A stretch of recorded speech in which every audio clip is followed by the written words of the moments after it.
Truth.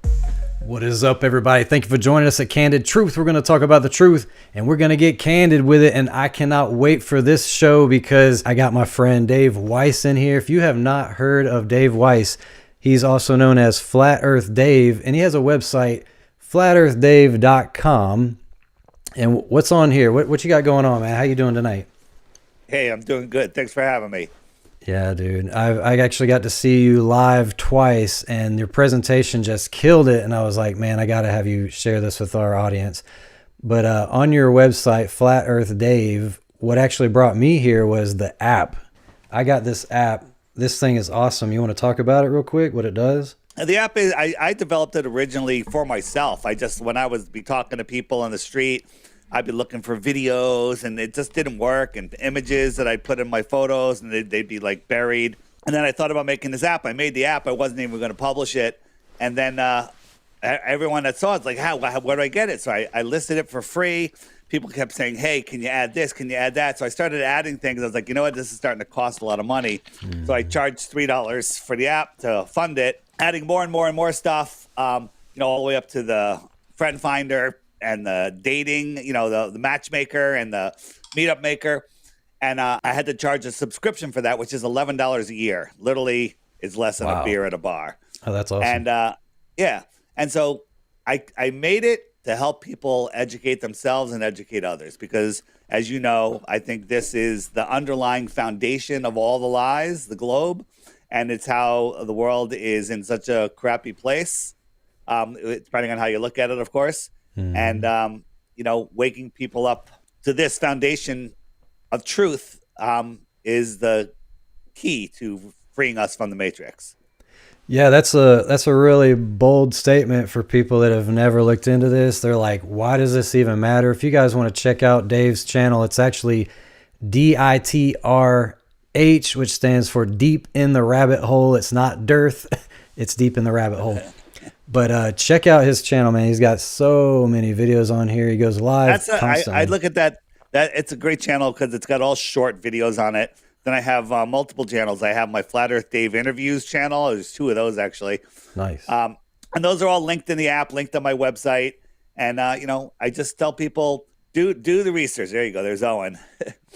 Yeah, so you said a bold statement here. You said understanding this topic is like breaking out of the matrix. Like, this is Pandora's box. You need to understand this. Why? Because when I promoted this just hours ago, there are a lot of people that are on board. There's people that are saying, why does this even matter? Why are you wasting your time? It's not a salvation issue.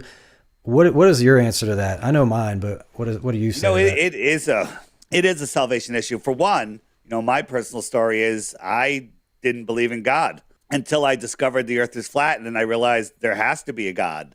There is no choice. So, so that's one of the reasons that they hide it, because they don't want a public society that can't deny creation. They always want to keep doubt in your head about creation. Yeah. So, what difference does it make? I still have to go to work on Monday. I still have to go to school on Monday. What difference does it make? I still have to pay my electric bill, and that's where they got you, because once you understand what this place is, you'll understand that you shouldn't have to pay your electric bill. Electricity should be free. There's abundance everywhere. We're not overpopulated. All of the stuff that they keep you in fear is all nonsense. And, once you understand what a true, powerful creator you are at the center of creation, they can no longer control you. This is the most important topic of all time. I gave up everything I worked my entire life for and succeeded in. I gave it all up to spread this message. So you're saying before you found God, you believed that you were just some evolved amoeba that happened from a big explosion of nothingness. Everything's an accident. It's all chaos. You got one life to live it up, which means just fulfill the lustful desires of your flesh, kill or be killed, whatever. But finding out that we live in a terrarium with a firmament overhead that's separating the waters below from the waters above. There's no endless vacuum, that the sun, moon, and stars are placed in the firmament, which if somebody says, well, the firmament's just the ozone layer, the atmosphere, or the clouds, you have a huge problem with the Bible saying the sun, moon, and stars are in the clouds, right? So it's got to be, even biblically, even outside of science and all the cool stuff that you can show, biblically alone with Genesis, you got some huge problematic questions like, is the Bible wrong? Early in my life, when I was a young teenager, there was a trip, a group called Young Life, which was a young Christian organization that was going on a trip to Bermuda. Sounded like a lot of fun. I wanted to go. And I wasn't a Christian. I was born Jewish, non-practicing family. And my mom's like, you can go. And so I signed up. I went to Bermuda. And the first day, they hike us out to this cliff. They sit us all down. And the counselor's like, all right, we're going to do a little Bible verse here, Bible reading. I'm like, oh, that's interesting. Never heard a page out of the Bible. And the first thing he reads was, I forget the chapter, but it was about the stars falling to the earth. Oh, yeah. The Joshua, I'm not even sure. And Revelation talks about it. Maybe it was Revelation. And so and so me being the heliocentrist, I'm like, a star falling to the earth. That's like, a building falling on a grain of sand, Yeah. like it's like, it doesn't make any sense. And for the next 40 plus years, I refused to even consider the Bible as a possibility of having a single ounce of truth in it because of that fantasy. That is by design. So the heliocentric model makes you reject God, essentially. Yeah. But when now that I look at it, I mean, the more and more, and by the way, I never lead with the Bible because I remember who I was. Right. If no matter who I'm listening to, great show. Oh, let's pray. Oh, religious fanatic. Goodbye. Unsubscribe. Right. Never listening to again. Yeah. But here I am, talking. I believe I even quoted some Bible verses in my presentation at the last conference I was at the International Truth Expo. Yeah, man. So me and Dave were at International Truth Expo and TrutherCon, and I'm looking forward to seeing you around at these conventions. I hope there's more of them. Or what I was saying is, when people look at this topic and they're like, this is a distraction, it's not a salvation issue, all this stuff, they don't say the same thing when it comes to evolution. I've been in the Christian world a long time. I was raised Christian. I definitely went way far away, but I came back. I love apologetics, and I used to really be into like Answers in Genesis and all those guys, except that they cling to this heliocentric globe model. But they had a lot of good points when it came to debunking evolution. Kent Hovind and all these guys too. And why do we spend so much time debunking evolution?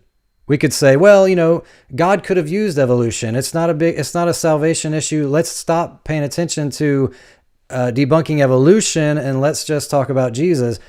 That's the way they act when it comes to the globe. But when you understand where we live, it gets rid of all of it. You can't believe in Big Bang evolution. You can't believe, you can't believe in Big Bang. You can't believe in evolution, and you can't ultimately believe in the soon-to-come alien deception. And that's like, for me, that's huge because I fell for the alien deception my entire life. Second grade, I was checking out books on ghosts and aliens. I wasn't getting good answers from the church. The church still doesn't want to talk about the topic because it sounds too conspiracy theory or whatever. But we are being told right now that 3-Eye Atlas is some hostile alien on its way to Earth, and we're watching this thing through a telescope. We're being told this, and I think it's right around the corner that there will be full disclosure. There's already been soft disclosure for 5 years.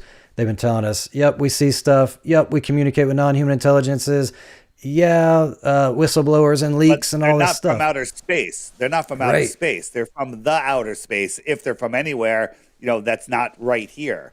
Exactly. They're interdimensional deceivers. When they say it doesn't matter, if you are a believer in God, in the Bible, so God's creation doesn't matter. The ball is clearly a satanic model with all the 666s. Yes. It's incredible how satanic it is. It hides God. It literally keeps us slaves. How is that not a salvation issue? Right.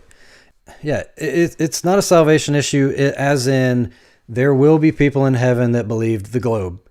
There will be people in heaven that believe a lot of things that they didn't have the truth on, but you are setting yourself up. If you believe this, then when we come face to face with a supernatural entity that we've never seen before, and they're saying they're from another planet, and they're actually our creators, and they can do lying signs and wonders like the Bible said, and miracle working demons, and they can get rid of climate change and COVID and all these things, you're gonna you're going to start questioning a lot of things. You're going to re-question everything. But if you understand that I have to deny my senses, I have to deny what seems real to me, my emotions, because truth is truth. It doesn't care about feelings, emotions, or any of that stuff. The truth is there's a glass firmament dome over us and nothing but water up there. There are no such thing as aliens coming. So let's talk about the firmament for a second. There's a lot of different opinions on what's up there. And here's one thing that I like to say is anything in the sky, no matter who's talking about it, a flat earther, a heliocentrist, an astrophysicist, a NASA scientist, which is funny, it's just a theory. We do not know. Now, the only reason that you are saying that it's crystal is because that's in the Bible, right? Does it say that it's an actual crystal, or is it crystal-like? What is it actually saying? The only thing I know in the Bible is it talks about it being like a looking glass.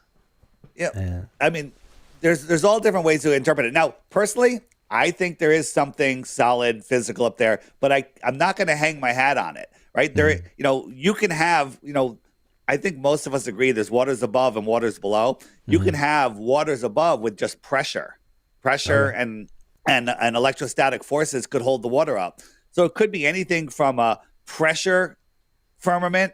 It could be a energetic firmament. It could be crystal. I don't know. I think it's crystal. I don't think it's this big dome like we show in the models. I think it's more of a flat ceiling, right? Oh, wow. It's pretty. I mean, if you think about it, the highest we can get up is like 72 miles. Yeah, that's where the Go Fast rocket crashed. NASA whistleblower said it's 72 miles. It starts turning into plasma, then it becomes liquid, and then it becomes solid. But this is a whistleblower from NASA. But if you look at that, you think about it, that's not very high over the map. That would be if you lay out the AE map, let's say we're using that map, it would be kind of like just something just like a quarter of an inch over it all the way across. And maybe it gets lower towards the edges. Again, we don't want to lock ourselves into a sky model because, that could take us in all different ways. Okay. The things that I've seen in the Bible, it says it's like molten looking glass. It's I'm with you. A dome vault and things like that. But I'm glad you're keeping it open for interpretation, because really the whole thing you're proving with science, even not just the Bible, but science and testable experiments, is there's no curvature and there's no rotation. I think it's a solid thing, and in my opinion, if I had to bet on it, I'd go to Vegas and bet on it for sure. But who knows? I see you got something behind you. It's kind of I'm going to full screen you so you can see what's going on here. 666. This is just all the different measurements of the helio nonsensical satanic model. They're all 666s. Wow, dude. There's so many. This is just some of them. So again, is that why is it like that? Is that just a coincidence? Yeah, because these elitists, whether they're musicians, just big corporate owners, whatever it is, they always have to give their allegiance in some way or another. Every corporate logo is an eyeball, a pyramid, a star, something that pledges allegiance to who they worship. Oh yeah, there you go. Yeah. Star Force. And Space Force. It literally is Baphomet. These are just coincidences, right? Yeah. I mean, coincidences like this happen all the time. They're always satanic coincidences. On the ISS, you got the Baphomet horns, but I think this is the one where they do a flip. Let me just fast forward. Here goes. He's showing there's the 666. What? Wow, dude, that is crazy. Yeah. It's just a coincidence, though, right? It's just a coincidence. Always a satanic coincidence. Never one that's like, pointing out follow Jesus or something. No. So I want you to give your best scientific proof for no curve, no rotation. I'm looking in here to see it. Does anybody in the chat have a globe Earth proof? And actually, instead of just saying, the Earth is a globe, give us a proof. Instead of saying flat Earth is stupid, because we don't care what you think about flat Earth.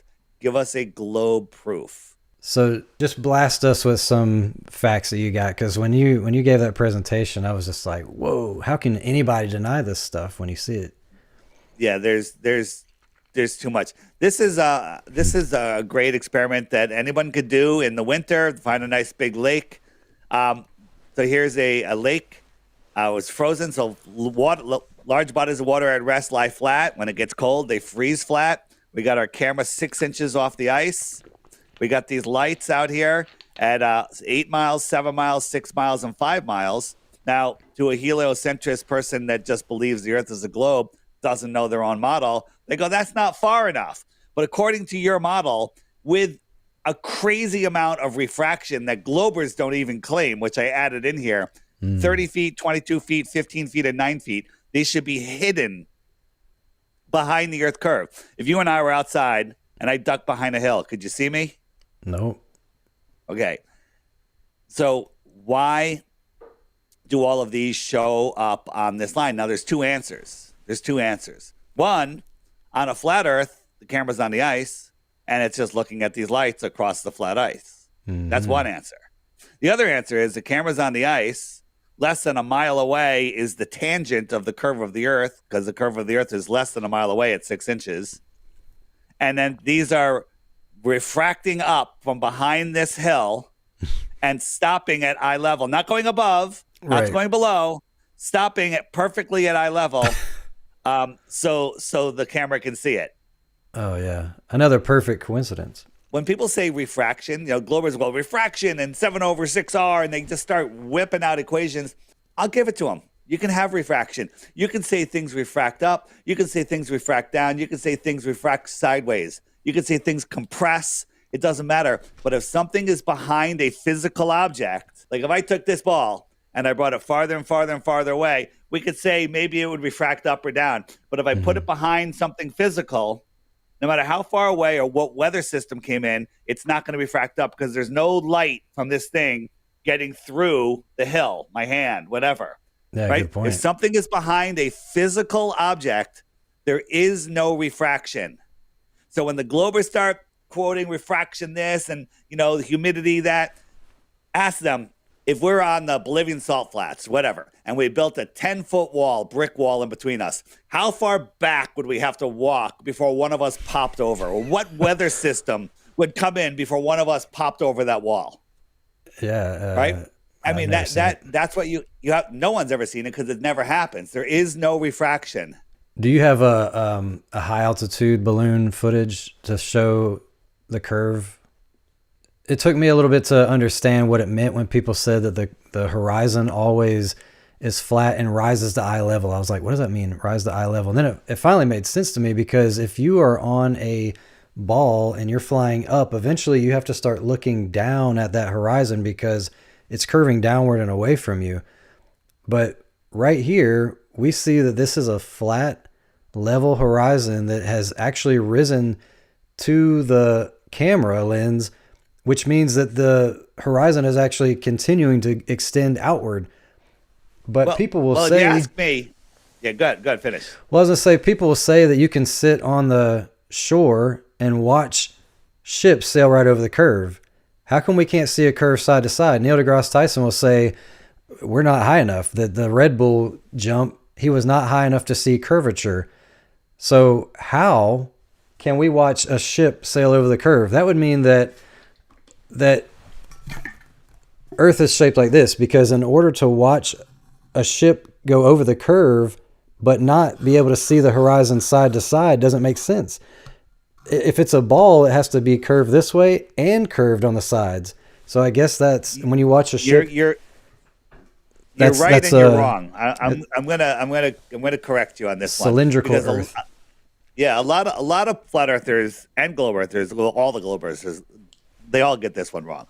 So when we're looking out, we can see a ship disappear, and we can see a wide span. We can see 70, 100 miles or whatever side to side, and you think, all right, where's that curvature? But in reality, if we lived on a ball, let's pretend we live on a ball. Mm-hmm.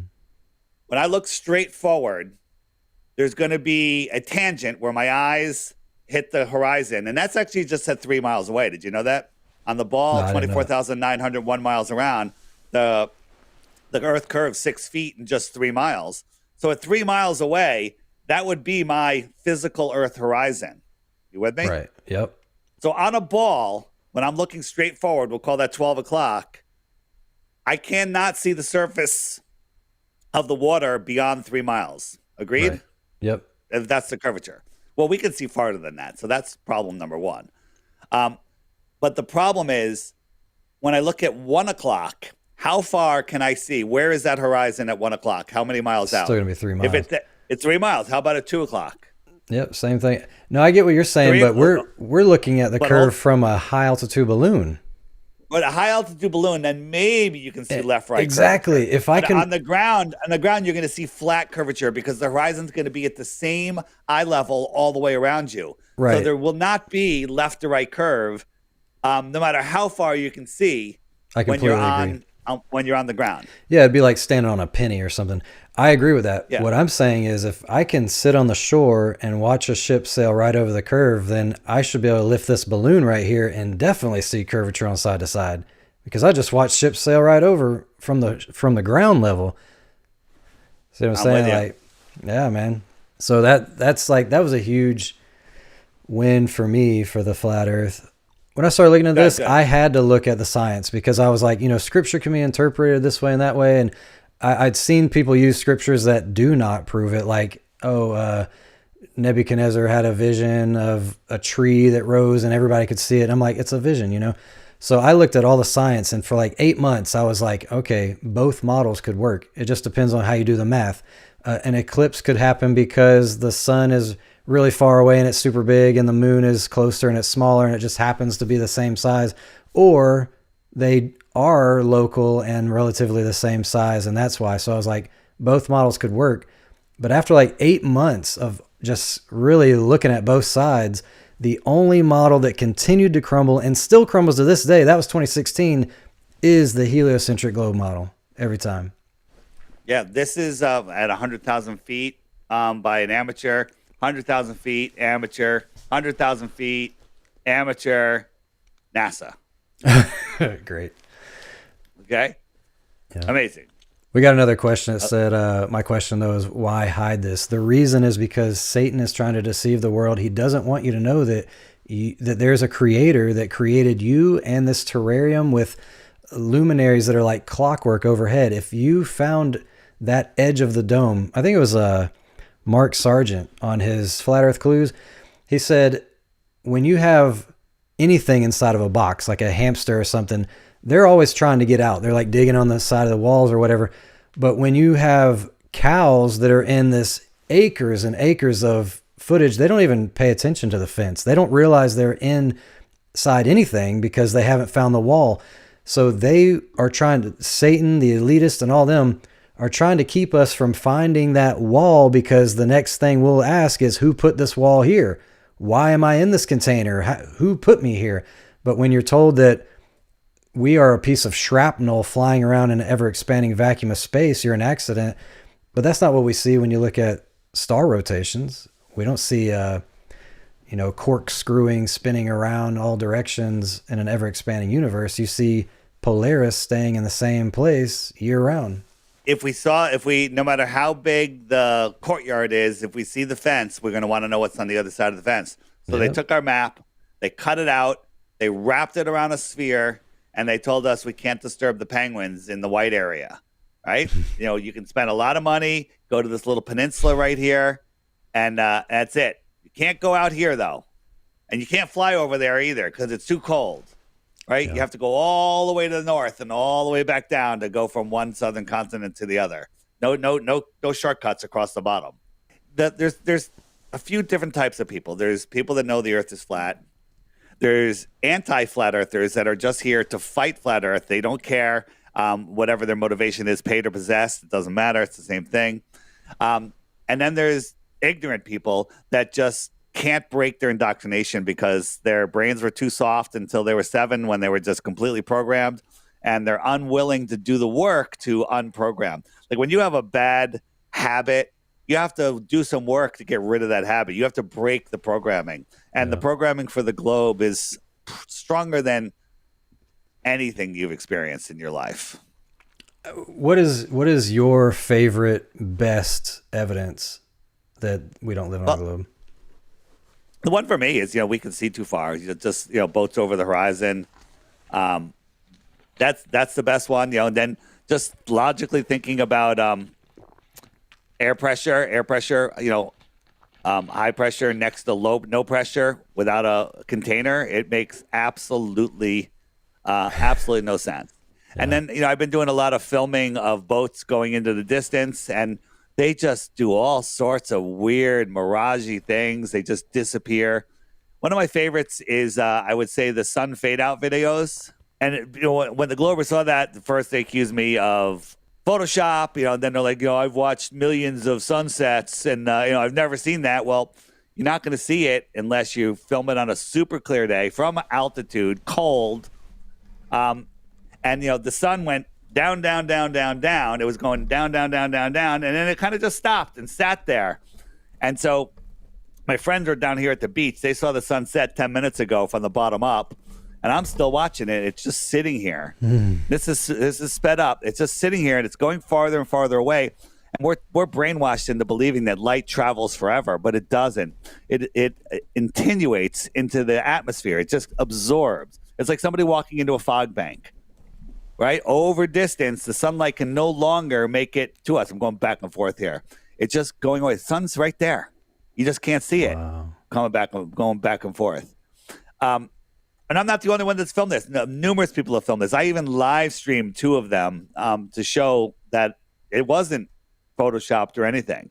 Yeah, so sunsets, that's a great segue. How do you explain sunsets or the sun looking like it's under the clouds or any of that kind of stuff? Because it just doesn't make sense. So, well, the horizon, everyone likes to say the horizon rises to eye level. I want to correct that. The horizon always appears to rise to eye level. In actuality, over distance, the horizon is still 6 feet under, if you're 6 feet tall, it's 6 feet below your eyes. But in reality, the horizon, what is the horizon? The horizon is the point, that line that you can't see back any farther. And there's different horizons. There's the Earth horizon, and then there's the sky horizon. The sky horizon is all of the atmosphere, right? So when you look out and there's a cloudy day, there's cumulus clouds. Is this one? No, that's not the one. I'm trying to show you another one. Well, I'll show you this one.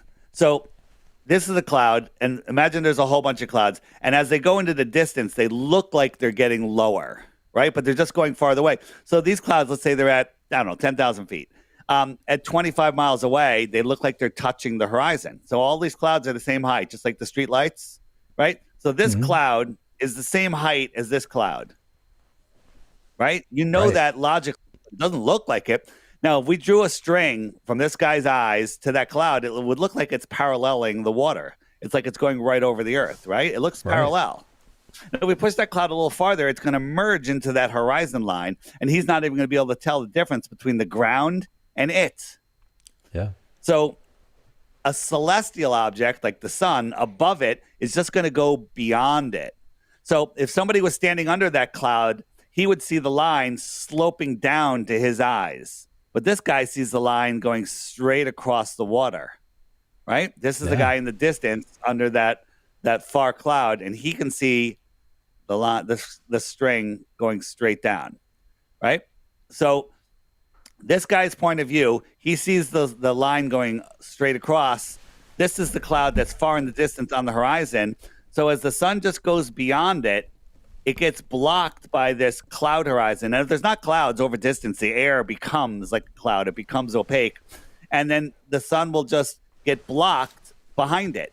But this is not how he sees. Remember, this is the guy that's underneath that cloud. This is what he would see, right? He wouldn't see the sun disappearing behind it. But from his perspective, what we just saw there actually looks like this. He's looking across. This cloud is literally merged with the horizon. He can't really see the difference. As the sun goes away, it looks like it's getting lower and lower, and it just goes beyond this celestial atmospheric deck horizon. This I call it the atmospheric deck of opacity, and it's just going beyond it. And then people just say, "Oh no, that's the Earth. That's the Earth." That's the Earth. So this horizon, where's the horizon? So this is my kitchen sunset. This line is level, right? It's this line right here. But look, what's this going behind? It's not the Wow. ground. It's not the land. It's just going beyond this atmospheric deck. Wow. And if I zoomed out, that line literally would just become one line. If I zoomed out, you wouldn't be able to tell the difference. So this experiment is your experiment. You're moving a fake sun across a flat surface, and it looks like it's setting. Yeah, here I'll show you. I call it my kitchen sunset. So I'm showing here that this line is level across the counter. These bottles and cardboard, will consider that a mountain, if you will, or clouds, whatever. I'm just showing that this sun is never going below it because I'm filming it from an elevated position. I'm filming it from a celestial position. Now I have a terrestrial camera on the counter on the other end that I just filmed that same thing. And from a terrestrial point of view, this level line looks like it's tilted down, and the sun looks like it goes below those bottle mountains. That's awesome. Right? It looks like it goes below it.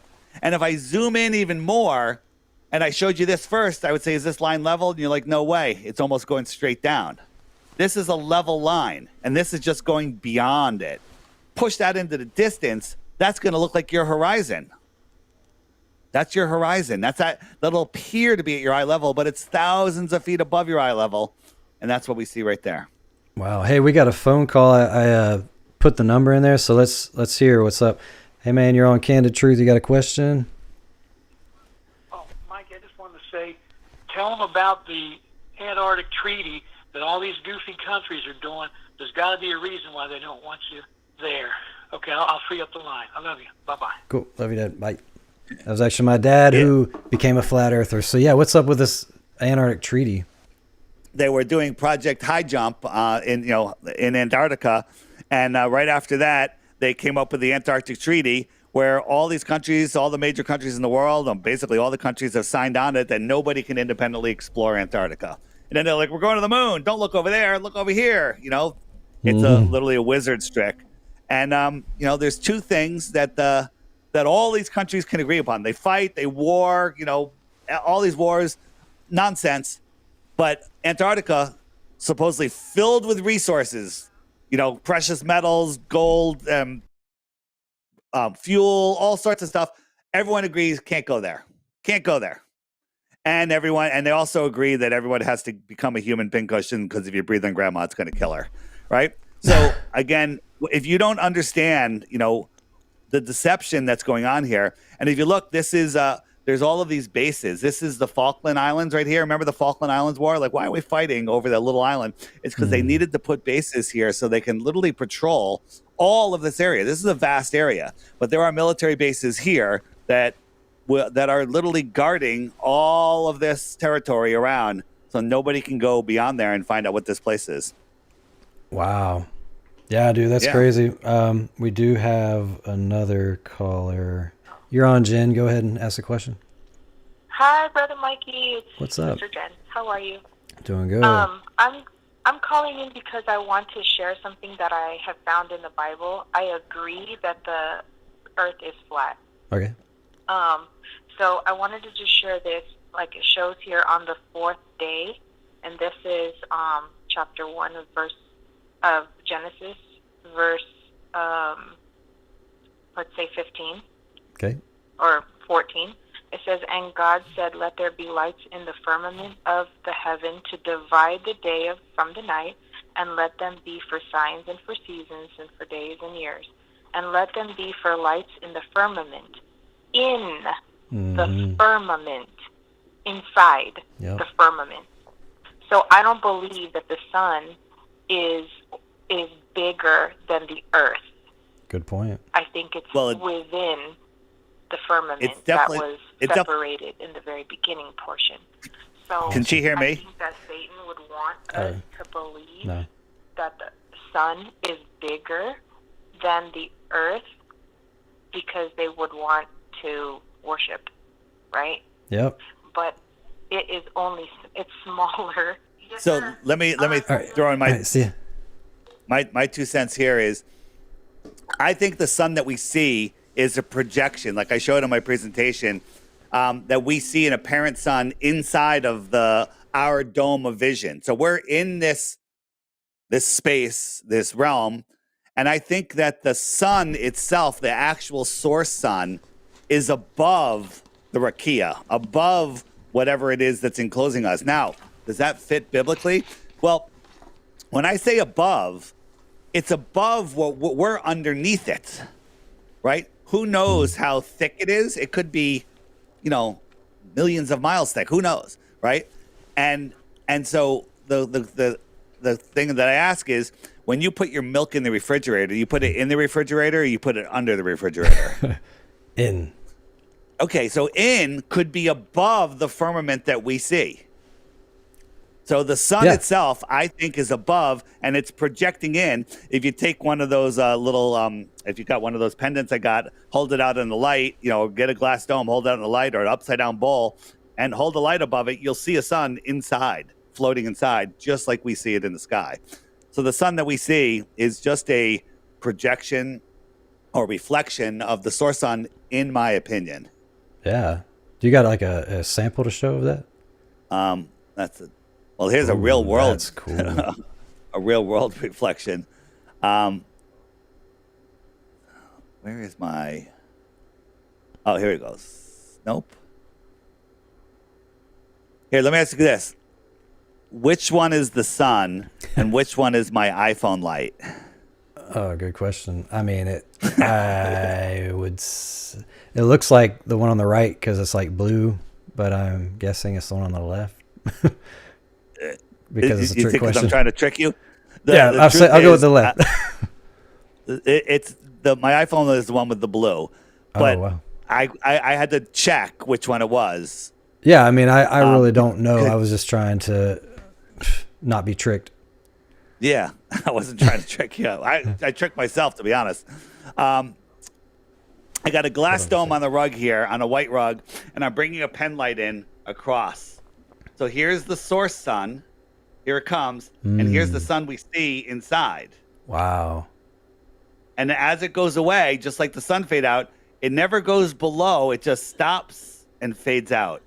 Wow, dude. That's and deep. Then here it comes back again. So it'll appear. Imagine you were inside. You see the sun appear on the horizon. It moves overhead. Right? The source sun is up here going away. It goes down, down, down, down, down, and it stops and it fades out. Wow. Just like we see in reality. That's amazing. Yeah. All right, let's see what this caller has to say. All right, you're on there to ask Dave a question. So in the flat Earth model that I usually see, right, the sun seems to go around the edge of the Earth, right? And this is where the swell is, according to this model. Wouldn't the edges be the hottest part? If all right, let me answer that. That's a good question. So, yeah, basically, for anybody that might not have heard, basically the question is like, how do we get seasons? How do we get different temperatures if the sun is just always like floating above the outer ring? Yeah, that's not what it does though. They're not understanding what they're seeing. So here is the sun. It's going. This is almost as far out as it's going to go. It's going to go out until December 21st. It'll go out to this yellow ring, which is the Tropic of Capricorn. And it's only out here for a little bit of time, and then it starts going back in. It takes 6 months to get all the way into the inner ring. Let's bring it in. 1, 2, 3, 4, 5, 6.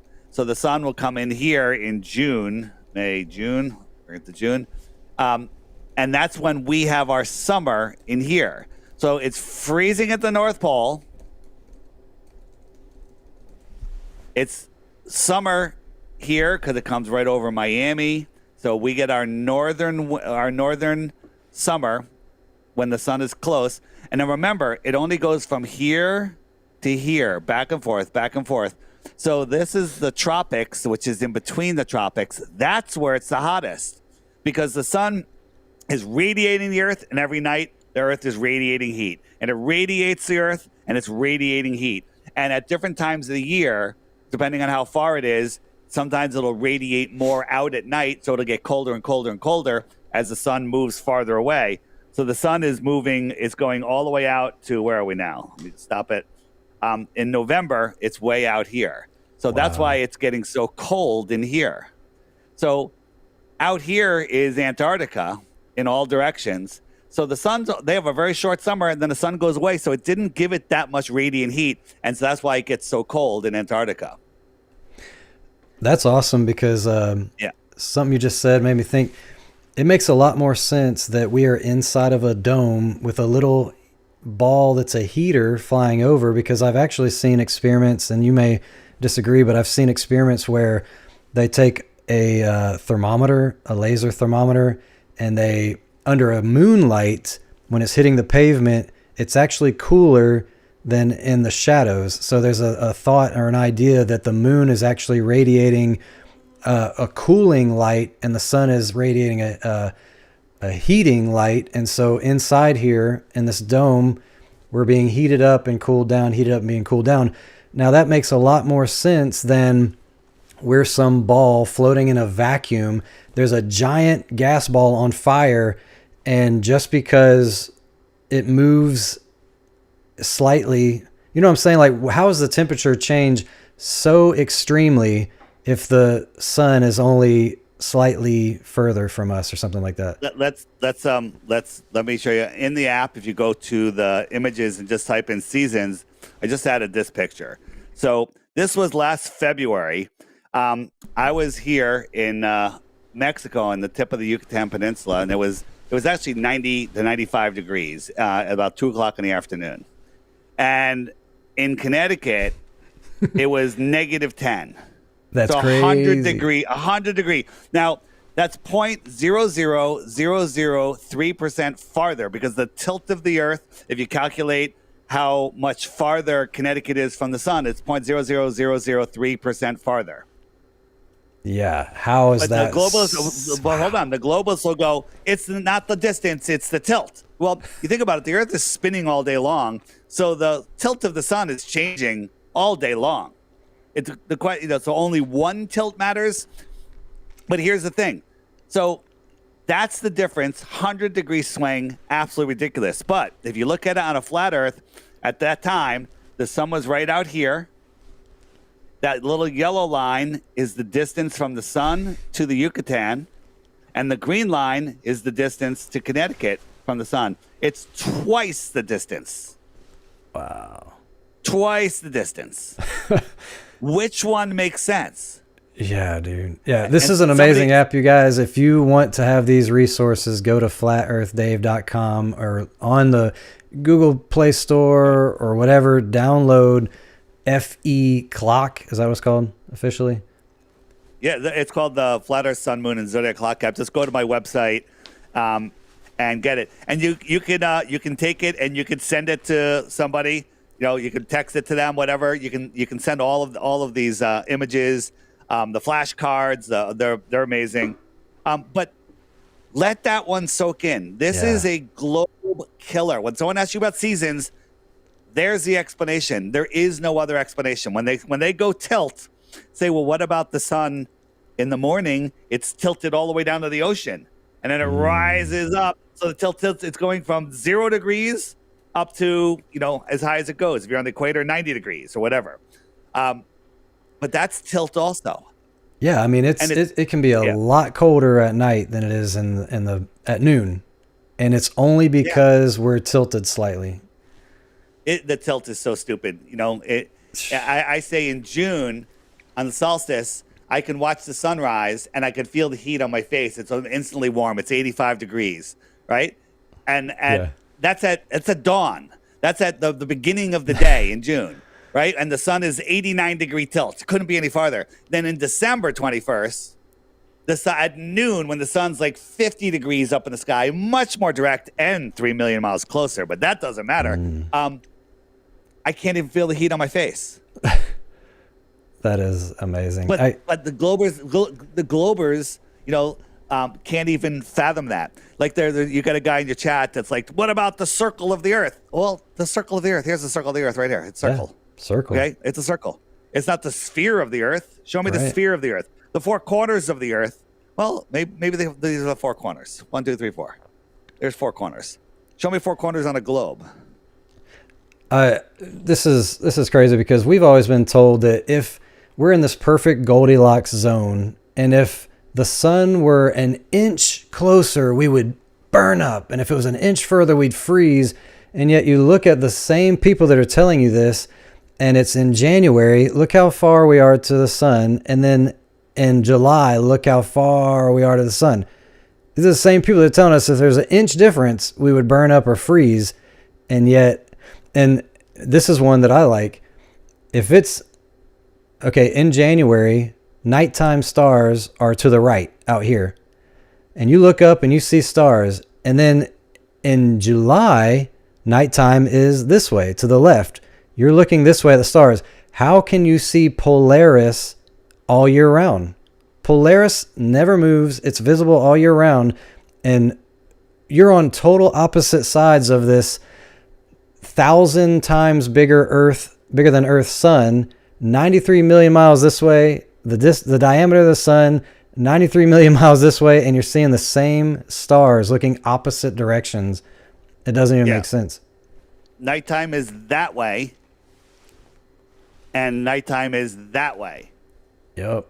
It makes absolutely no sense. And you can see the same stars. Now, you can argue Polaris is up this way, but we're told that that Polaris is just special to the Earth because it matches where our axis is, right? Yeah. Right. So imagine that there's other planets, Saturn, Mars, Mercury, right? They're not just lights in the sky. That there are other planets with people on them. Would somebody on Mars give a rat's behind that about Polaris? Polaris wouldn't be important to them, right? Right. It would just be another star in the sky, right? So if we're here, not to scale, here's the Earth, Polaris would be up there, let's say, right? Polaris, Right. This is our axis of spin. Well, if we were tilted this way, then who would care about Polaris? So whatever star's over here would be our pole star. Right. Everyone True. can agree. Yeah. Right? So what if these are the axes of all the other planets, right? They all have their own pole star. It wouldn't matter. Nobody would care about anyone else's pole star because it would just be another random star in the sky. But for that planet, it's pointing to its axis is pointing there. We can all agree. Globers will agree with all of that. Mm-hmm. The problem is, we're told that the planets all circle the sun, but in reality, they all circle Polaris. Mercury, Whoa. Venus, Mars, Juno's an asteroid, right? They all make these spirograph patterns circling Polaris. Wait a minute. 2,000 years ago, I thought it was Thuban that was our North Star. Did they all circle Thuban and switch over to Polaris? No way. Okay. It's almost 2026, and people still believe in the spinning wet rock in space. People will defend it. They don't even know what they're saying. Yeah. It's unreal. It's unreal. Got another Like caller. Space is unreal. Good. You're on. You can ask Dave a question. We got about 10 more minutes. I got to All run. right, thanks. This is Andrew. I believe in the flat, non-rotational Earth, and there's a lot of interesting stuff on this. And I appreciate everything you guys have covered. Even going back and looking at the Gleason's map you got there in the late 1890s, and then early 1910s, you got Universal Studios putting out their logo of a globe. Oh yeah. And then the first images of space don't even show up till 1946. But the question I had that came to me the other day that would be interesting to know, Dave, would be how a compass works. I feel like a compass with the magnetic north should be able to prove the flat Earth. And I was wondering if you've ever looked into that and what proofs you have around a compass and the magnetic poles that can show that it's flat, non-rotational. Awesome, man. Thank you so much for your question. That's a good one. I'm gonna let you go so he can answer. Yeah, the compass is a good one. And I did a little experiment right here. I got my map out. I got a neodymium magnet here. I got a compass, and the needle is pointing towards the center. So west is 90 degrees off of that. So I'm trying to push the compass west, but I got to keep turning to the right to maintain a heading of 270.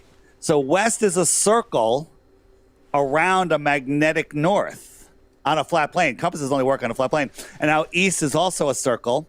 I can't go straight because the compass is my heading will change. So I have to keep turning because I have to keep following the needle all the way around.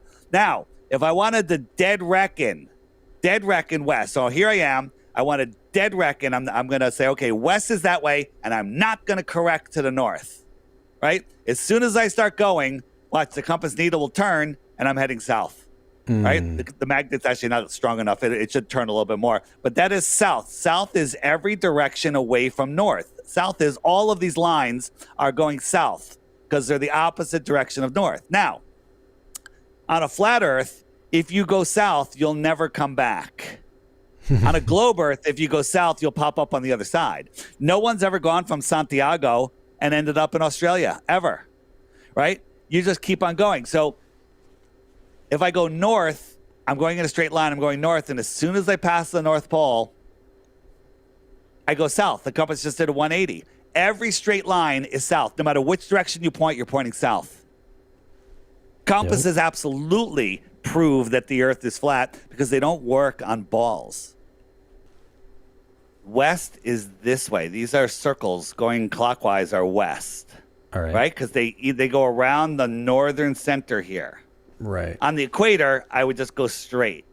Right? On the equator, I could just go straight. I wouldn't have to turn. So, so if I had this airplane flying here, I'd have to keep turning to the right to maintain a heading of west. Gotcha. You with me? Yep. Right? And on the bottom, on the south, I'd have to turn left to maintain that heading. Right. You see how I'm turning left? Yeah, definitely. It's like Right. like the tracks of a racetrack or something. Yeah, but on a flat Earth, it's different. On a flat Earth, in the north and in the south, I always have to turn right to maintain that heading. Wow, yeah. So that is a determination. Now, we have any evidence which way you turn? Well, we have Navy ship captains. You can find it on Mark Sargent's channel that talk about in the south when they're trying to dead reckon east or west, they constantly have to correct to the north. And when they question their admirals about it, they're told, don't worry about it. They constantly have to correct to the north. So an experiment that can be done with what's called a compass gyro. It's not a magnetic compass. It's a compass that spins like a gyro upright. You line it up with east-west, and then you follow it because it won't pay attention to magnetics. And so when you're going west in the southern hemisphere, your west will peel off to the right, proving that the Earth is flat. When in reality, it should pull off to the left if the Earth is a globe. There's your experiment right there. In the south and in the north, planes always have to turn to the right. You see? Yeah. They have to turn to the right. On the globe, I showed you the south one has to turn to the left. They're both turning to the right to maintain their heading. And that's what we experience in reality. Wow. So you're saying that flights really do have to kind of curve well, you wouldn't even notice it. Like if you were, even when you're in the air, you'd never notice it. But if you were on a racetrack that was 500 miles, that's just 500 miles in a circle, you'd feel like you're driving on a straight road. Right. It would feel like a straight road. Yeah, I'm glad you brought up the flight stuff because there's so many flight patterns that don't make sense on a ball that do make sense on flat Earth. There's, if you're a plane flying on top of a ball, you would have to continuously dip your nose down to keep from just flying straight out into space. Any direction on the ball, you'd have to dip your nose down. Yeah, and there, you can fly a drone for an hour and land it. It doesn't end up 1,000 miles away because we're told that the Earth rotates 1,000 miles an hour. One more call, then I gotta run. I got a call coming in right now. All right, You're on the air. Ask Dave a question. Yeah. Well, this is Tyler. I have a friend whose name is Axiom. He believes the Earth is round. Okay. That it's a sphere. And he's quoted that the farther you get up, or something like that, there's something about that where it has to be a sphere because of the farther you get up, it looks more like a spear or something like that. Or he said something along the line. I don't know. You can ask. Axiom, right? So does it look like a spear because it looks flat? Is that why it looks? Okay. Well, hey, I don't Dave's think answering your question. Yeah, Dave's going to answer your question right now. Thanks for the call, bro. Yeah. All right, So when he says it looks like a sphere, but you go up, we just see it flat. Unless you have a fisheye lens, it looks like a sphere. Yeah. But it looks flat, and no matter how high we go, it absolutely looks flat. Absolutely. That's it. No matter what level you're at, it's literally flat. Sea level, cloud level, mountain level, sky, it's just flat. Yeah. Unless, of course, you're NASA and you're using a fisheye lens. You can see and you got to remember, we see in a circle. Like, put a hula hoop around your head at eye level. That's your horizon. It's curved, but it's flat. Again, for anyone if you have did he say he was from a church? The biblical section right here. If you go and click this section here where it says Biblical FE, I think the first video there is called Dear Pastor. It's an 8-minute video by Matt Long, and it is phenomenal. Oh, yeah. Right? It'll literally introduce anybody, biblically into how ridiculous the globe is and how flat the Bible is. Yep. I love it, man. And we're not here to tell anybody they're stupid. Look, we all fell for this. All of us. That's what we do on this channel. Like, anytime I tell you, like, every movie's brainwashing you, it's all subliminal, I fell for it. I fell for the music. I fell for the movies. I fell for the globe. I fell for the occult. I mean, I was head in, and we've all been deceived. The Bible says that the dragon is going to deceive the entire world. And what is the main way that he can really deceive the world into not believing God? Destroy the fundamental foundation of Genesis. I mean, I've heard people say this about the flood. You have to believe in a worldwide flood, or else you destroy the foundation of the Bible. If you can't believe the flood, then you can't believe the Bible. They say the same thing about 6 days of creation. If you believe that it's evolution, millions of years, you destroy the foundation of the Bible, and therefore you can't believe the Bible. But when it comes to this topic, we will totally turn a blind eye to creation week, saying that he put a firmament that separates the waters below from the waters above. He put a sun, moon, and stars in that firmament. And, the other places that say it's like a dome vault and like strong like looking glass and all this stuff, we totally ignore it because we say, nope, science has it right on this one. Why are we going to believe science, quote unquote science, the very people who put in the textbooks that you came from a monkey and that all of this started from a magical explosion of nothingness? So the whole point of this is not to, focus on some distraction that's not salvational, but to point you back to the Bible. God is true. We have a creator. He put us here, and you're not an accident. And there's no aliens and there's no evolution. And that's really what this is all about. The truth will set you free, and to point people away from the deception that's here and soon to come. Awesome. Just keep seeking truth. Once you see it, help spread it to others. Don't shove it down their throat. Just offer little questions, little hints. Hang out with other flat earthers. Come to Anarchapulco in Mexico if you're looking for a place to go this winter. This is the place. It's blast. The people there, and you're on the beach in Mexico. What's better than that? There you go. 10% off. Use a discount code. Just get 10% off. I think they're having a Black Friday sale. It might already be in effect, but after that, the prices go up.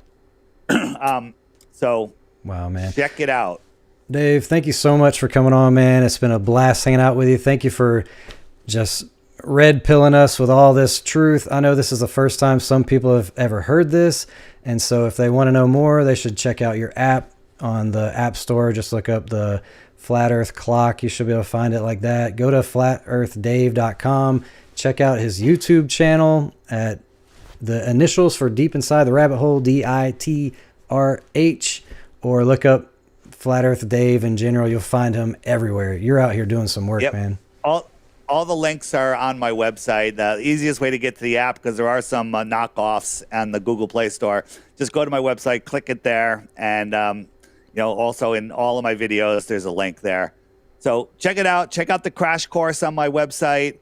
Check out whatever you want to check out, and just seek truth. Verify everything. Don't believe anything I say. Don't believe anything when anyone says in chat. Verify everything. If it resonates with you, go verify it. Amen. I love it, bro. Thank you so much, man. All right. I'm actually going to end this with a short little video that's showing some fake space stuff. So usually I say stick around. I'll talk to you after the show, but I'm gonna prove to some people that space is fake too. So thank you so much, man. I'll be listening. Thanks. Thanks, bro. I'll catch you later, man. All right. Thanks. See ya. I hope this was encouraging to you guys. If it was, please click a thumbs up. It really helps get this video out into the algorithm. A lot of people need to know this truth because the truth will make you free. And there's a video on our channel on Candid Truth. If you guys have not watched this video, it's called Serious Questions. It's got Buzz Aldrin throwing up the 666 over his eyeball. But I want to show, since this was a short show, we usually go a little longer than an hour. This is a short video, a short produced video comparing NASA with NASA, comparing the ISS with the ISS. It's comparing its own footage against itself, and there is zero consistency with these people. Sometimes their hair is stiff, sometimes their hair is floating around. Candid Truth. They faked going to the moon. This is not a conspiracy theory website. The footage doesn't have sound, so it's okay that you guys don't hear it. This is supposed to be like one of the first footages of space, or of stars in space. And this thing is floating up. Everybody's watching.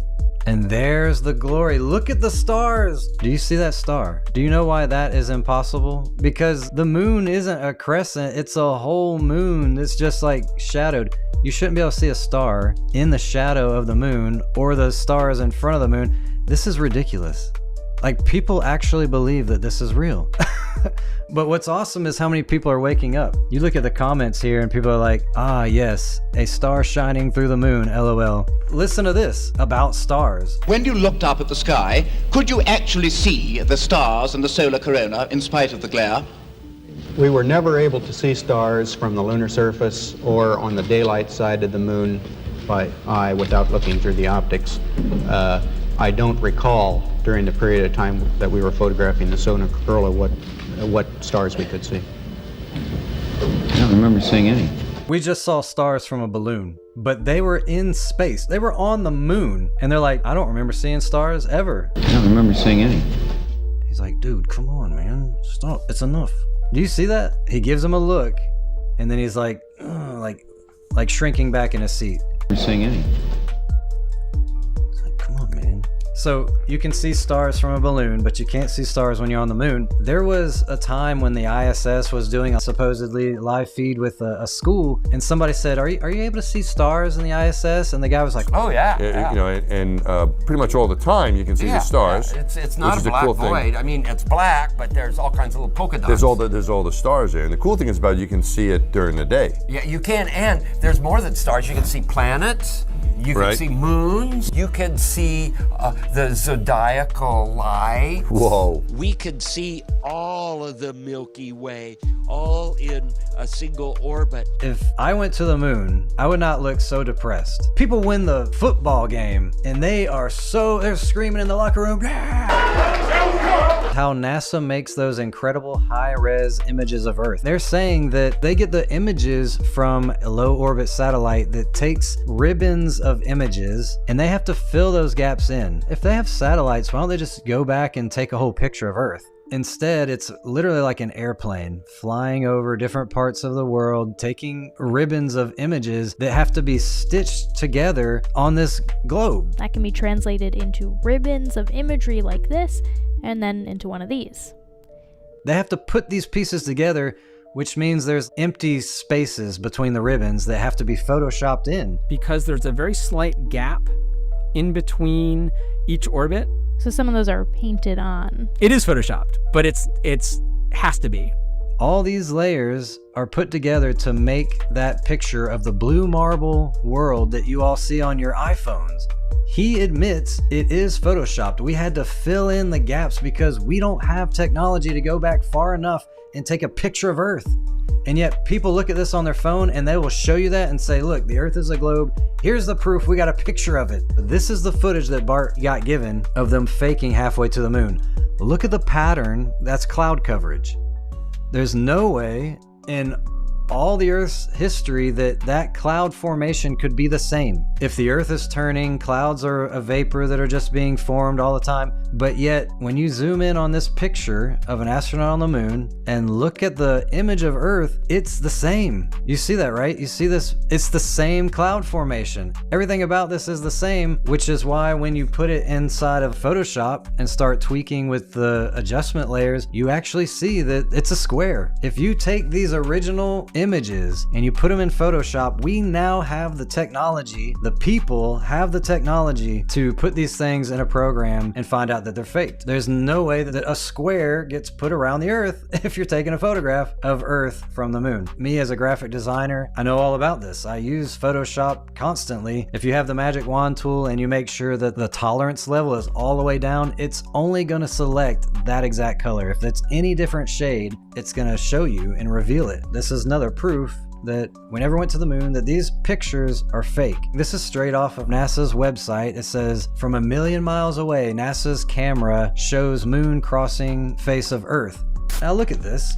This is the dark side of the moon that we're seeing. This is from, I guess, a satellite that's higher than the moon, and it actually caught footage of the moon going across the Earth. What I want you to notice is the clouds. They are not moving 1 inch. The clouds do not move at all in this video of the rotation of the Earth. You know how fast clouds move? The website says that these images were taken between 3:50 p.m. and 8:45 p.m. So 5 hours of footage and not a single cloud has moved. Also, notice the sun is behind the camera, which is illuminating the moon, and yet the moon is not casting a shadow on Earth at all. This should be a solar eclipse that's casting the moon's shadow on Earth, but there's no shadow. When the moon comes between Earth and the sun, it casts a shadow on Earth. Come on, man. This is straight from NASA. Be honest with yourself. This is not real. I'm looking at different things that make me know this isn't real. There's some weird lighting on the edge of Earth here. This is a perfect circle. Neil deGrasse Tyson says that Earth is pear-shaped. So it's not actually a sphere. It's oblate. And officially it's an oblate spheroid. That's what we call it. It's slightly wider below the equator than above the equator. A little chubbier. A little chubbier. Yeah. Chubby's a good way. It's like pear-shaped, pear-shaped, pear-shaped, pear-shaped, pear-shaped. Come on, man.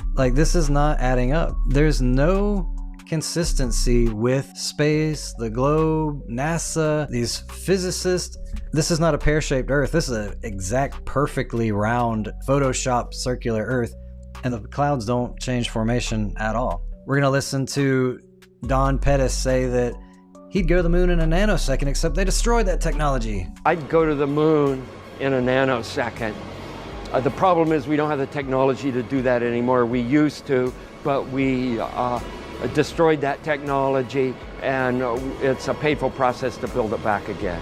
It's a painful process. Dude, we have computers in our pocket. We're all walking around with computers in our pocket that can stream video to thousands of people. And back then, in 1969, there may have been an Atari. The computer level back then compared to now, and you're saying that if you just look at the moon lander, that thing looks like it was made by kindergartners. Literally, it looked like a science project put together with shower curtain rods and gold foil and a shed. There's a storage shed on top. And it seemed like there was 3 different versions of how they went to space. They got in a rocket, that thing flies up, it turns into the lunar module, the thing with legs and feet that don't have any dust on them when they land. And then somehow when they got in there, that thing was able to take off and go back to Earth and land as some kind of capsule from a parachute. Dude, there's nothing about this that I'm buying. And here's these guys saying that they can't go higher than lower Earth orbit. Right now, we only can fly in Earth orbit. That's the farthest that we can go. And this new system that we're building is going to allow us to go beyond and hopefully take humans into the solar system to explore. So the moon, Mars, asteroids, there's a lot of destinations that we could go to, and we're building these building block components in order to allow us to do that eventually. So he just said we can only go to lower Earth orbit, but maybe one day we could go to places like the moon. and Mars. You mean like we did in 1969? This is crazy. And then here's where he's saying we need to build shielding on Orion, which is this other space capsule thing. There's not enough shielding to get through the Van Allen radiation belts, but they would have had to have gone through the Van Allen radiation belts to go to the moon in 1969. And now we're talking about we need to build shielding that can get humans and computers, onboard computers, through that radiation. Check this out. My name is Kelly Smith, and I work on navigation and guidance for Orion. Orion is NASA's next-generation spacecraft. Built with versatility in mind, it can take astronauts deeper into space than we've ever gone before, to an asteroid or even onto Mars.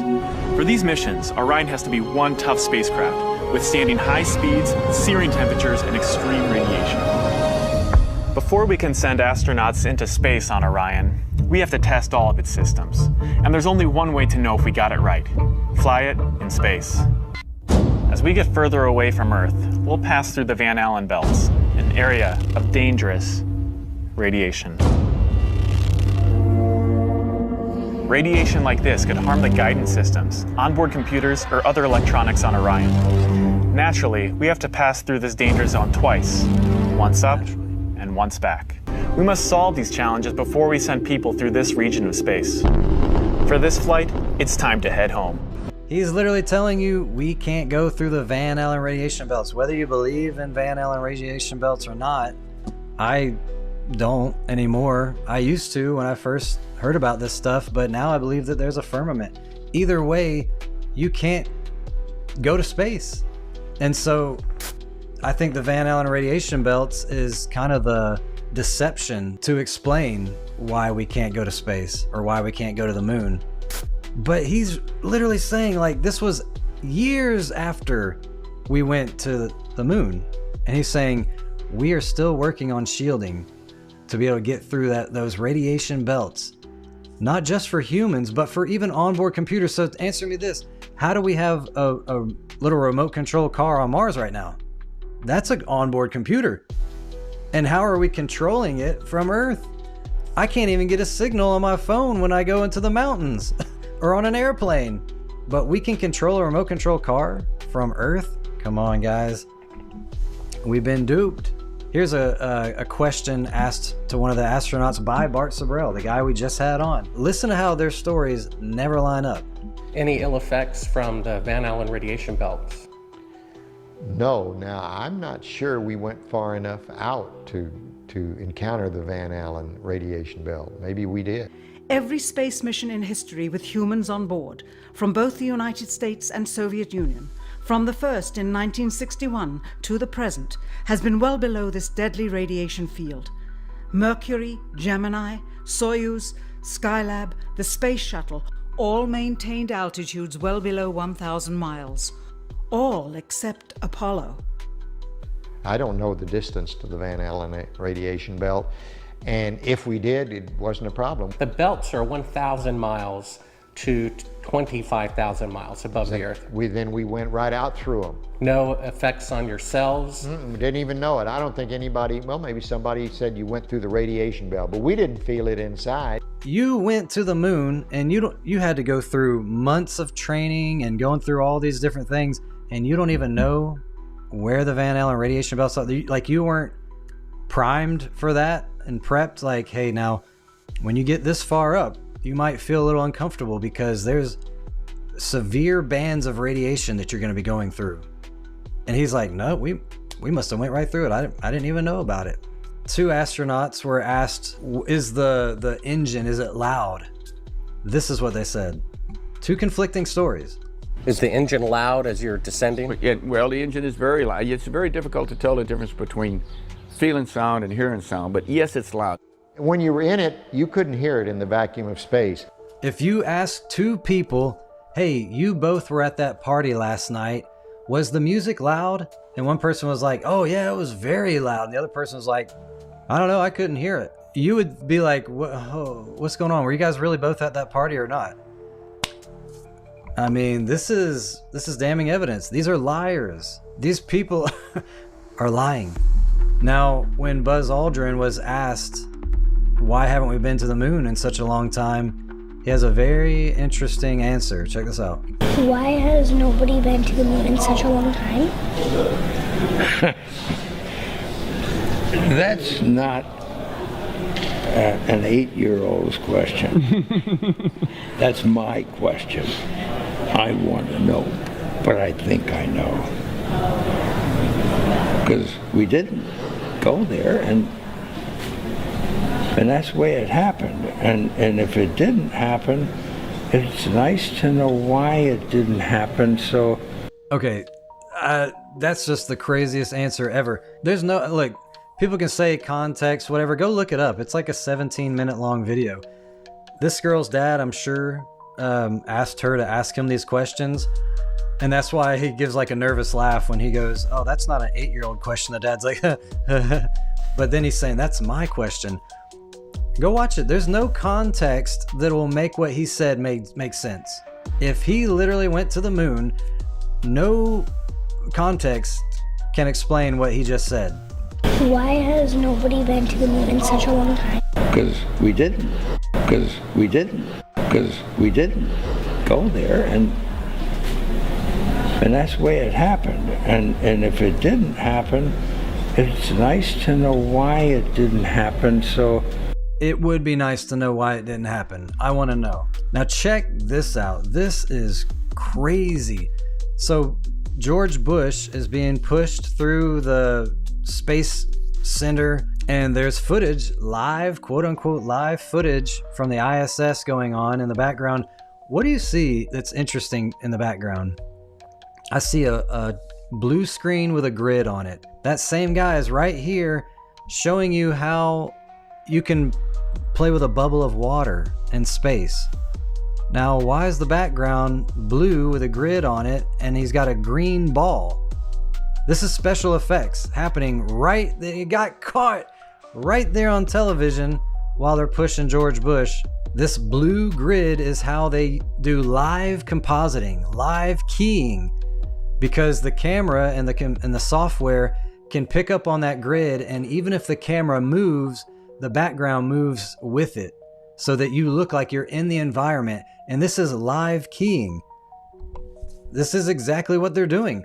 The ISS there's been so many things that have shown that the ISS is faking it, whether it's harness wires or green screen glitches or bubbles in space or hair-sprayed hair instead of it flowing around. And we're going to look at some of that stuff. I'm going to show you these clips that I put together, and I want you to just be honest with yourself while you're watching these clips. You see this guy doing a backflip, and people are grabbing wires behind him, grabbing his wire on his leg. This guy, he actually falls halfway through his flip. This guy, he tries to bend down and can only go so far. This guy can't even do a backflip in 0G. And this lady grabs a wire, she stands up. Now I'm going to show you all these, compare them side by side. Look, this guy's definitely struggling with a harness wire on the left. This guy on the right's grabbing a cord that you can see attached to his pants. And the guy in the background is swatting at a wire he's trying to grab. Here, the guy on the left falls halfway through his flip.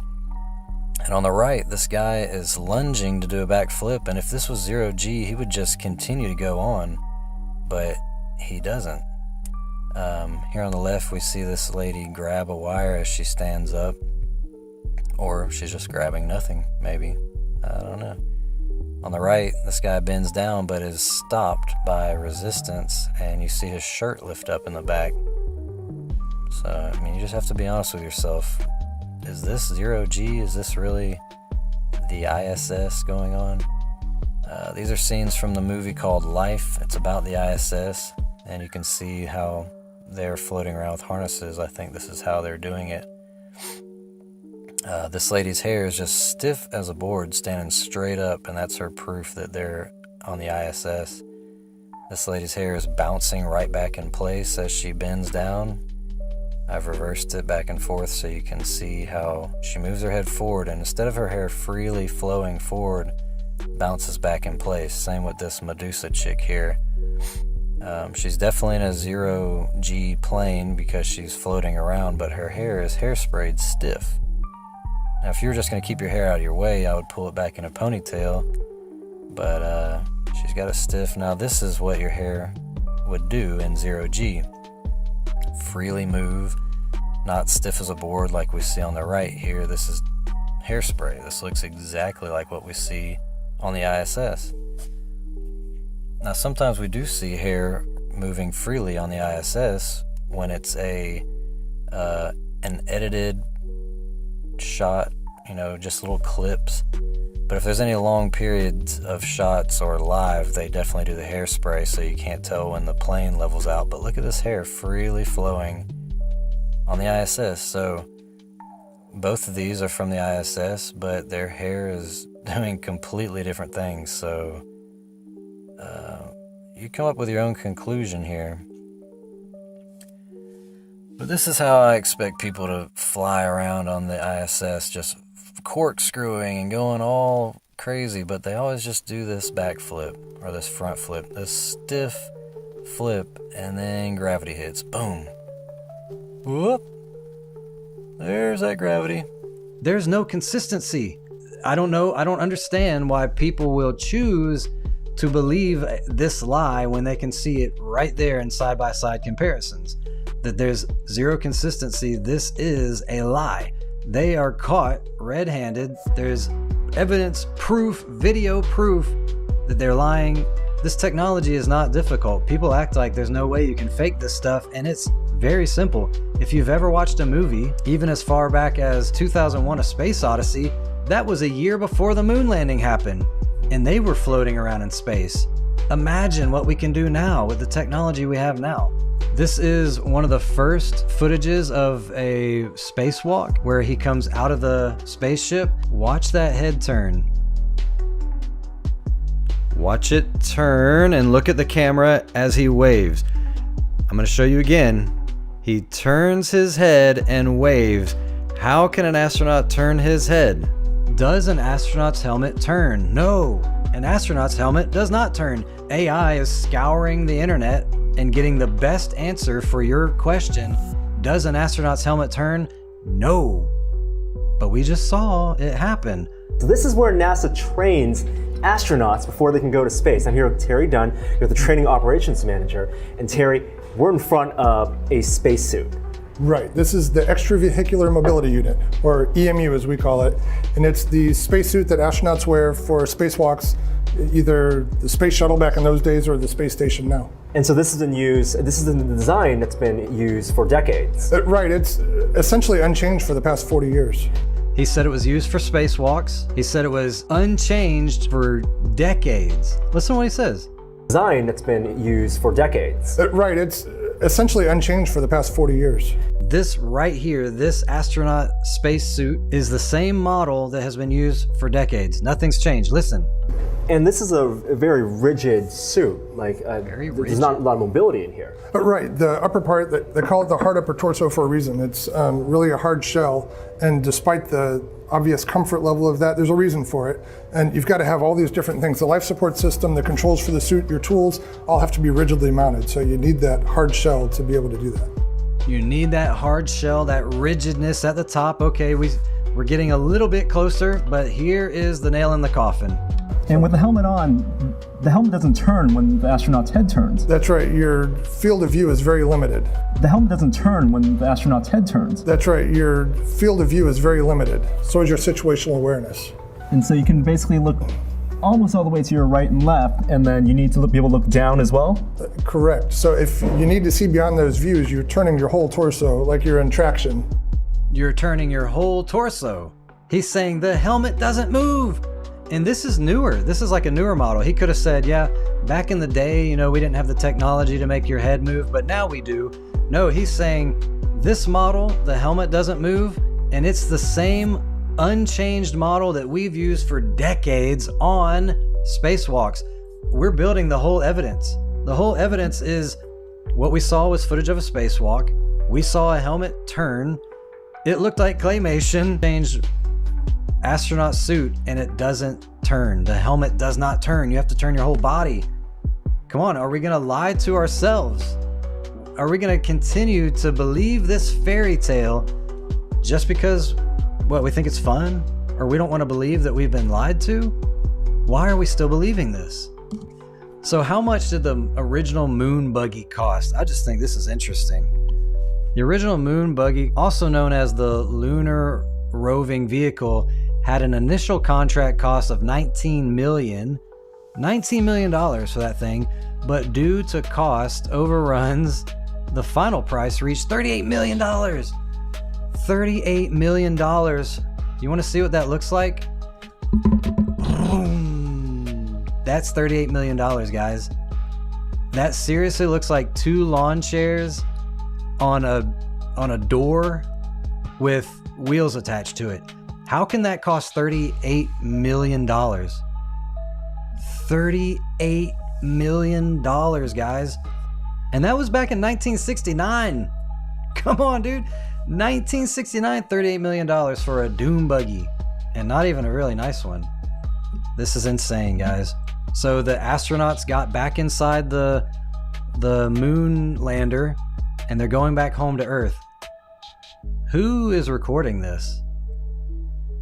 They left the cameraman. They left the cameraman on the moon just for this shot. And it's not like, okay, they left a camera, big deal. We left a cameras are very expensive. It had the footage in it. How do we even get this footage? How are they live streaming in 1969? Dude, I'm starting to dude, there's nothing about this that makes sense. How was astronauts live streaming in 1969 when every phone had a cord attached to the wall? There was nothing wireless. Oh my goodness, dude. How did anybody believe this? Look at this. The camera pans up. It's not just a camera left on a tripod. And like I was saying, the footage would have had the camera would have had the footage in it. Unless they're somehow live streaming, and I guess they did. I guess somehow they at least had the public fooled that you could live stream from the moon in 1969 with VHS camcorders. And they left someone on the moon to record the flight back home. Oh my goodness, guys. Oh, we're so gullible sometimes. I hope this was eye-opening for you guys. Like, if you were never a skeptic, if you never thought about this, maybe the wheels are turning. If you had heard about it but thought it was nonsense, of course we went to the moon. I pray that something shown here was like, maybe I need to look into this more. But I just thank you guys for being here. I love talking about these topics. The truth will set you free. That's what we're here for, the candid truth. We want to talk about the truth, and we want to get candid with it. I hope you guys enjoy this. If you did, please give it a thumbs up. It really helps get this video out into the algorithm so more people can see it. If you've never subscribed to this channel, please take a moment and hit that little subscribe button. Press the little bell icon so you won't miss another episode like this. And if you would like to donate to this ministry, we have ways of doing that through Cashapp, Venmo, Zelle. If you go to CandidTruthOrg, you can click the donate button and donate through PayPal. And it's because of you guys that we can even continue to do this ministry. And because of that, we'll see you next time. I love you guys. God bless.